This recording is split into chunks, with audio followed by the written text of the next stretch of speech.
you. So let's take a sneak peek at some of the things that we have in here and some of the books that we're going to be reading. And then Miss Atwood and I are going to kind of talk about some of our favorite books. Okay? So we've got a basket for Dr. Seuss. We've got a basket for dinosaurs. We've got a basket for insects and science.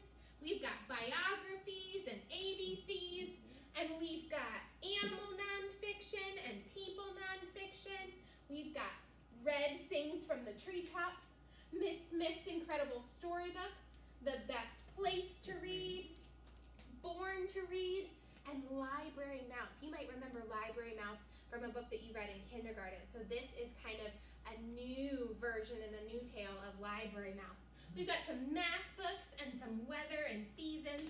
We've got transportation, natures and outdoors, and we actually have a whole section of the library over here you can't even see because it is still a whole lot for us to do. We've got more and more books. We got to keep going through them and sort them out because we can't just stick them in any part of our library. We have to stick them in the right part of our library so that we can find them and so that you can find them, so that when we're going to put things in our book box, then we can say, oh my gosh, I really love reading about, and be able to take that out and put it somewhere that you can have for yourself for a little while to read. So Miss Atwood, what do you really love to read about? Well, I'm sort of a book reader about people, real people.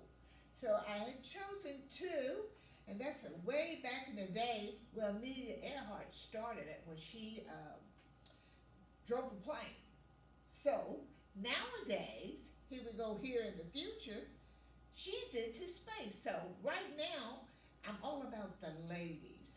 So that's what I like to read about is the ladies and what we can do, because we're pretty good at just about anything. So you like to read about real women, real people yes, who are doing great things. And what's that called when you read books about real things? This is nonfiction and biographies. So nonfiction tries to... True stories and tell you about someone's life or something that happened for real, not fake or storytelling. So this is all real stuff. You got it. It tries to teach you things and real information. So it could try and teach you about people. Maybe you can learn new things about penguins or about insects. So maybe you might be a nonfiction reader like Miss Atwood. And maybe in your brain right now you're thinking, oh, I could learn about anything I would want to learn about, and that would be considered nonfiction. But if it were up to me, Miss Atwood, yes, I would read a fiction book. Do you know what a fiction book is? Fiction is storytelling and not real stuff, but a big imagination story. Yeah, that's what I like. I like books that not just grow your brain by giving you facts, but grow your brain in a different way by helping your imagination. So like when I look at this right here and I see that this librarian opened this book, it looks so magical to me. Yes, so I like reading books that are made up, that tell you some kind of story. Maybe it's about princes and princesses and dragons. Yeah. Maybe it's about superheroes being able to fly. I would say anything that is make-believe. Right. Even if it's kind of real, like realistic make-believe. My favorite book when I was little was about girls that were made up, kind of like your book, except they weren't real people. They were made-up people doing things. So I like books that tell you some kind of story. So all of the books that you can see up here are called fiction. So they tell you a story. They have characters and a setting. So maybe in your brain you're going, I'm more like Mrs. Peterson. If I could read about anything, it would be about these characters in this place doing fun things or doing scary things, doing exciting things. So who knows? You're going to get a chance to tell us that because that's going to be your job for your activity today. We have so many books here in our classroom. Like I said, there's a whole section, actually even behind the camera too, over here and over here, of books that we just haven't had a chance to sort through yet and go through. So much that we actually have to give some books away, don't we, Miss Atwood? Yes, we do. We've been thinking about giving you some to keep at home. Because if you're going to be a good reader and you're not here at school to have these books, right, in our school library, you need to have books to make your own home library. Yes. I'm excited for that. So some kids, some boys and girls might have a lot of books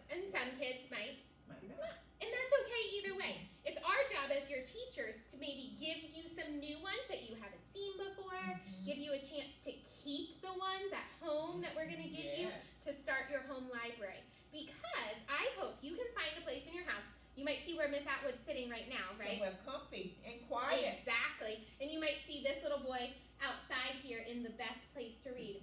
I hope you have somewhere at your house where you can go. It can be separate from your learning space because this is more of a time for you. I need you to take a break from the screens, right? You can read Right. books on Epic, you can read books on Raz Kids, and those are great books. Yeah. But sometimes it's nice just to sit, right? Right. Away from technology, away from other people, Yeah. with a book. Can With you the show me what book. that would look like, Miss Atwood? Quiet place, comfortable place. My legs are too long, but I usually like to curl up on my couch at home and open up and take my time. No other distractions and read and understand. You can Is just it- look at the pictures, That's right. enjoy the words and the Taking pictures. your time. You got it. Yes. Because it's a break almost. Mhm. It's a way to kind of clear your brain, to calm down, Yep. you know, get away from it all. There's a lot going on in the world right now. There's probably a lot going on at your house right now. So I'm thinking if you can find some time in your day, whether it's with books that you already have or books that I and Miss Atwood give you, and to find a spot in your house to just read every day, whether it's read the words or read the pictures, Pictures. that's going to get you ready to come back to school because we're going to jump right into it when you're here and we're going to be picking and choosing all these things. We're going to be putting them in book boxes and we're going to ask you to read every day. Every day. So if you practice that now, your body will be ready, your brain will be ready, you'll be so excited to come back to this beautiful library here. And you'll be even smarter. Exactly. That's our job in first grade too, is to Yes. make you smarter. So I hope you're so excited for our launching kit here because this is going to continue. We're going to actually pick up these books here and read them to you in like a read aloud form and talk more about what good readers do. But we just wanted to get you excited, give you a Yeah. sneak peek of our library here, and then be able to get some books to you. So your job on Seesaw, we're going to give you a way to choose things, whether it's fiction or nonfiction, and some topics that you like, so that hopefully Miss Atwood and I can put together some little goodie bags for you and either drop them at your house. Maybe we'll like come by and we'll put them on your porch and then we'll scurry away because we have to social distance. We can't, you know, give them Yeah. right to you and get super close. We have to be further away from each other. Or if it's more comfortable for your mom and dad and family to come get them at school, we'll put your name on the goodie bag and we'll leave it up at the front office and then you can come get it with books for you to keep. Doesn't that sound great? It sounds wonderful. I can't wait. So, get on Seesaw in the Light Bulb section and tell us about the books that you want to read. You can even tell us about the places at your house where you like to read, outside, inside, wherever, and get excited to be a great reader this year. We love you. Thank you. Bye.